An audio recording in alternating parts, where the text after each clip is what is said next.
విశ్వాసం కలిగి ఉండాలి. Praise the lord. ఎక్కడ నేర్చుకున్నాడు ఈ విశ్వాసం? ఎక్కడ నేర్చుకున్నాడు ఈ పాఠాలు? బాధ్యత అనే పాఠం ఎలా నేర్చుకున్నాడు? గొర్రెల మధ్యలో. సమం అనేది ఎక్కడ నేర్చుకున్నాడు? గొర్రెల మధ్యలో. జాగ్రత్త అనేది కూడా గొర్రెల మధ్యలో.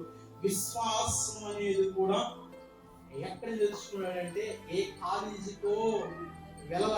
అరణ్య ప్రాంతమే ఆయన కాలేజీ, అరణ్య ప్రాంతమే ఆయన బడి, అరణ్య ప్రాంతమే సమస్తము ఆయనదే.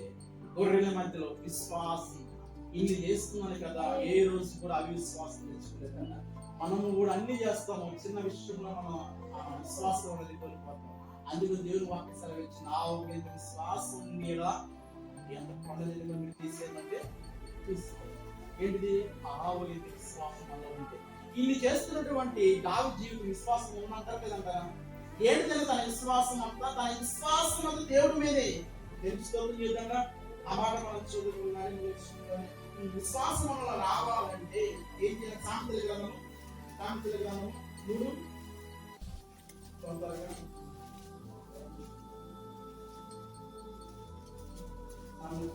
3:5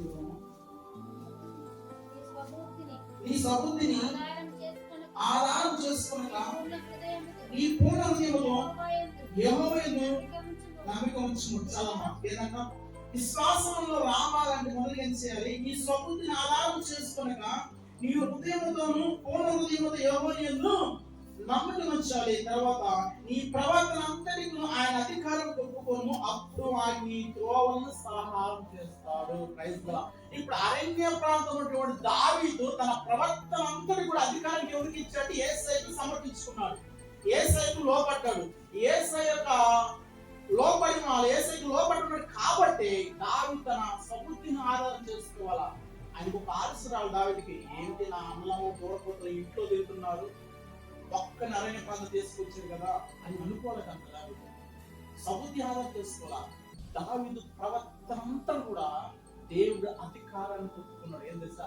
చావైనా బతుకైనా వేడికి లేదా నీతోనే నేను అంటున్నాను నమ్మకంతో ఉన్నాడు. ఇది విశ్వాసం. తర్వాత దేవుని మీద ఆధారపడినటువంటి వ్యక్తి. ఇవన్నీ చెప్పాలని సమయం లేదు కాబట్టి 5వ మాటగా ముగిస్తున్నాను. 5వ మాటగా ఎవరి మీద ఆధారపడ్డాడు? దేవుని మీద ఆధారపడ్డాడు. దేవుని మీద ఆధారపడ్డాడు. అరణ్య ప్రాంతం, మనసు లేని ప్రాంతం, సహాయం చేసే వాళ్ళు ఎవరు కానీ ఆయన దేవుని స్థలంలో ఉన్నాడు అని ఆధారపడ్డాడు. క్రైస్తవ నీవు కూడా ఏ స్థలములో ఉన్నా, ఎక్కడ ఉన్నా, ఏం చేస్తున్నా దేవుడి స్థలములో ఉన్నాడు. దేవుడు ఏమన్నా తెలుసా? ఎక్కడ ముగ్గురు ఉంటారో 4 వ్యక్తులు ఉంటాడు కదా. శబ్దకు కూడా ఎక్కడ ఉన్నారు? అగ్నిగుండంలో ఉన్నాడు. దేవుడు చెప్పిన మాట నెరవేరింది కదా. 4 వ్యక్తిగా ఎక్కడ ఉన్నాడు? మంటల్లో కూడా పోయాడు. మంటల్లో వాళ్ళతో ఉన్నాడు. దేవుడు వాగ్దానం అర్థం కదా. కానీ ఎన్నోసార్లు చెప్తున్నాం, మనం ఎంత మాటలు నమ్మదగిన వాడు కాకపోయినా మనకి ఎవరు దొరికాడు?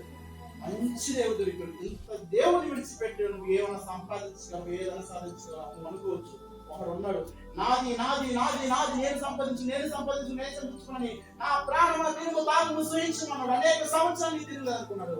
చూశాడు అదే కూడా రాత్రి ప్రాణం తీసుకున్నాడు. సంపాదించుకున్నాడు. లోక దృష్టిలో కాదు నీ సంపాదన, దేవుడి దృష్టిలో నువ్వు అభివృద్ధి పొందాలి. విశ్వాసం కలిగి ఉండాలి. దేవుని మీద ఆధారపడుతున్నావు. మన జీవితంలో కూడా సమస్యలు అనేవి నేను చెప్తాను. ఆ సమస్యలు ప్రతి జీవితంలో ఉంటాయి.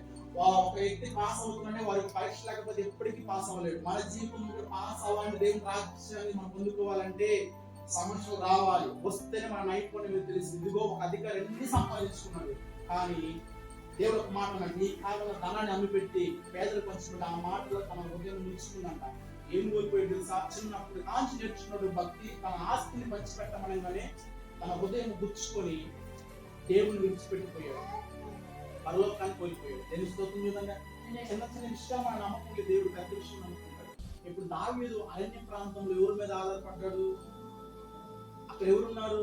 మనుషులు ఉన్నారా? స్నేహితులు ఉన్నారా? ఇంట్లో వాళ్ళు ఉన్నారా? సహాయకులు ఉన్నారా? ఎవరున్నారని నమ్మకంతో ఉన్నాడు? దేవుడు ఉన్నాడు. మరి ఇప్పుడు దాన్ని మనం వింటున్నాం. ఈ స్థలంలో ఎవరున్నారు? నిజంగా ఉన్నారా? ఉన్నాడమ్మా, ఉన్నాడు. ఇక్కడ ఏ స్థలంలోనే ఉంటారు. మీ ఇద్దరు భార్య భర్తలు ఇద్దరు దగ్గర కుటుంబ ప్రాప్తి చేస్తున్న 4 వ్యక్తులు ఉంటారు. కాదంటే శ్రద్ధకు మిషన్ తగిన వాళ్ళు అడగండి, వాళ్ళు చెబుతారు. దాని గురించి అక్కడ 3 వ్యక్తులు చెబుతారు. మూడో వ్యక్తిగా నాలుగో వ్యక్తిగా దేవుడు వచ్చాడు, అగ్నితో వచ్చాడు, అగ్నిలో ఉన్నటువంటి వచ్చాడు తెలుసా, ఆధారపడి ఉన్న తర్వాత గొర్రెల మధ్యలోనే ఆయన చాలా నేర్చుకుంటుంది. ఏదేమనుకో స్టడీ మనం నేర్చుకున్న దావీదులో ఇంకా చాలా మంది ఆయన ప్రాంతాలను ముగిస్తున్నాను అయిపోయింది. కానీ ఏం నేర్చుకున్నప్పుడు చెప్పండి, తిన్నాం కదా, చెప్పండి చెప్పండి. మొదటిగా బాధ్యత, బాధ్యత అని చెప్పండి. ఎందులో బాధ్యత ఉండాలి? నీ కుటుంబంలో బాధ్యత కలిగి ఉండాలి, నీ విశ్వాసం నమ్మకంలో బాధ్యత కలిగి ఉండాలి. రెండోది సహనం. భర్త తాగొస్తున్నాడు, అత్తమ్మ తిరుగుతున్నారు, సహనంతో వేచి ఉంది, దేవుడు ఒక రోజు మూడోదిగా జాగ్రత్త. ఎందులో జాగ్రత్త తెలుసుకుంటున్నా? ఈ భక్తి జీవితం జాగ్రత్త కలిగి ఉండాలి. మాట తగ్గిపోతున్నా, దేవుడికి ఇచ్చిన వాగ్దానం జాగ్రత్తగా ఉండాలంటే మెలుగుగా ఉండి ప్రార్థించాలి. తర్వాత నాలుగు విశ్వాసం. మన జీవితంలో ఎన్ని విశ్వాసం కలిగి ఉండాలి. తర్వాత దేవుడి మీద మనం ఆధారపడి ఉండాలి. ఎవరిచ్చును ఏమోనే తీసుకుంటాం, అంతవరకు ఆధారపడి. ఆరోజుగా గొర్రెల మందు ఆరాధన చేస్తారు. ఇప్పుడు ఒక స్టేజ్, ఇప్పుడు దాగు నేర్చుకున్నారు. ఇప్పుడు ఎన్ని ఎక్కడ నేర్చుకున్నారు చెప్పండి. మన పిల్లలు ఉన్నారు కదా, మీకు మన పిల్లలకు జాబ్ వచ్చినప్పుడు ఎక్కడ చదివేవాయా అంటారు, స్కూల్ చెబుతాం, స్కూల్ పేర్లు చెబుతాం, వస్తున్నారు కదా. ఇప్పుడు దాన్ని ఎక్కడ చదువుకున్నారంటే ఆ గొర్రెలే ఆ అరణ్య ప్రాంతం ఆయనకు పాఠశాలగా మారింది. ఇవన్నీ ఎక్కడ నేర్చుకున్నాడంటే దేవుడు ట్రైనింగ్ ఇచ్చాడు. ట్రైనింగ్ ఇచ్చడమే కాదు, నేర్పించాడు. గొర్రెల మధ్య నేర్చుకున్నాడు ఇవన్నీ. ఈరోజు దేవుడు మనం ప్రేమించి మంచి సంఘాలు ఇచ్చి, మంచి మందిరాలు ఇచ్చి, ప్రేమలు ఇచ్చి తెలుసుకోవాలి, మళ్ళీ శ్రమట పడకూడదని ఇవన్నీ నేర్పిస్తున్నాడు. ఈ బాధ్యత, ఈ చదువుకున్న ఈ 5 మాటలు మన హృదయంలో ఉండగలిగితే, పట్టుకోగలిగితే ఇంకెవరు కూడా ఆపలేదు. Praise the lord. ఇవన్నీ అరణ్య ప్రాంతంలో నేర్చుకున్నాడు. తెలుసుకోతుంది కదా, ఇది 1వ తరగతి తెలుసుకుందామా? ఈ 1వ తరగతి ఇంకేమో తెలుసు ముగిస్తున్నా. గొర్రెల మధ్యలో అతను బైబుల్ స్టడీ చేశాడు, అంటే కాలేజ్ అంటే స్కూల్ గా మార్చుకున్నాడు. తర్వాత జీవితంలో అరణ్యమై ఆయన ప్రార్థన మందిరంగా మార్చుకున్న తర్వాత సింహాలు ఎలుగుబండులే అతనికి పరీక్ష శిక్షణ ఇచ్చిన తర్వాత 4 గొలియాతులే అతని పట్టాభిషేకం పొంది వరకు తీసుకుని సింహాసనం దేవుడు ఇచ్చిన బహుమానం గొర్రెల మధ్యలోనే.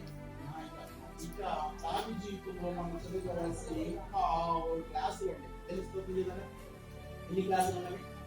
ఇప్పుడు ఏం నేర్చుకున్నావు? ఆలే తెలుసుకోవచ్చు కదా, ఏం నేర్చుకున్నావు? ఆలే నేర్చుకున్నావు. ఒక భాగం అయిపోయింది, ఇంకా 5 భాగాలు ఉన్నాయి నేర్చుకోవాల్సిన అరణ్య ప్రాంతంలోనే. తెలుసుకోవచ్చు కదా. ఇంటికి వచ్చిన కానీ ఒకటే రాసింది. ఇప్పుడు రాస్తే ఇప్పుడు చదివితేనే రేపు ముందుకు వెళ్ళేది. వాస్తవమే కదా. అలాగే దావీదు రేపు ఎదుర్కోబోతున్న సమస్య ఏంటి తెలుసా? మనుషులతో కాదు, ఒక యుద్ధ రంగంలో 40 రోజులు కొండలతో దాక్కుని ప్రజల మధ్య ఒక 50 అడుగుల రాజాను నిలబడినప్పుడు అందరూ కూడా భయపడి భయపాంతులని పరిగెత్తారు కొండల తట్టు. ఎవడు సవులుండి కూడా ఆ మధ్యలోకి వెళ్ళాడు. కారణం తెలుసా? అరణ్య ప్రాంతంలో అనుభవం నేర్పించాడు దేవుడు. తెలుసుకోవచ్చు కదండి. రేపు వచ్చే ఆదివారం అరణ్యంలో మందిరంగా ఎలా మార్చుకున్నాడని చెప్పుకోండి. తెలుసుకోవచ్చు కదా. మనం నేర్చుకుంది ఒక క్లాసే, ఒక తరగతి. ఈ తరగతిలో ఏం నేర్చుకున్నాము? బాధ్యత నేర్చుకున్నాము, ఎలా ఉండాలి. తర్వాత సహనం నేర్చుకున్నాము, ఎలా ఉండాలి. మూడోదిగా జాగ్రత్తగా. నాలుగోదిగా విశ్వాసం. ఐదోదిగా దేవుడి మీదే. ఆ ఎన్ని పాఠాలు? 5 పాఠాలు నేర్చుకున్నాం. ఈ 5 పాఠాలు వచ్చే వారం అడుగుతా. తెలుస్తుంది చూద్దామా? స్కూల్ అడుగుతారు కదా, చదవకపోతే తెలుస్తుంది చూద్దాం, మిమ్మల్ని కొడతా అంటే కదా. ఈ 5 మాటలు ఫస్ట్ క్లాస్ వచ్చింది. ఇంకా అరణ్య మందిరం కూడా మార్చుకున్నాడు దావీదు. ఆ మాట చదువుకున్నాం. దేవుడి కొద్ది మాట దేవుడికి సంబంధించి మన ఉదయం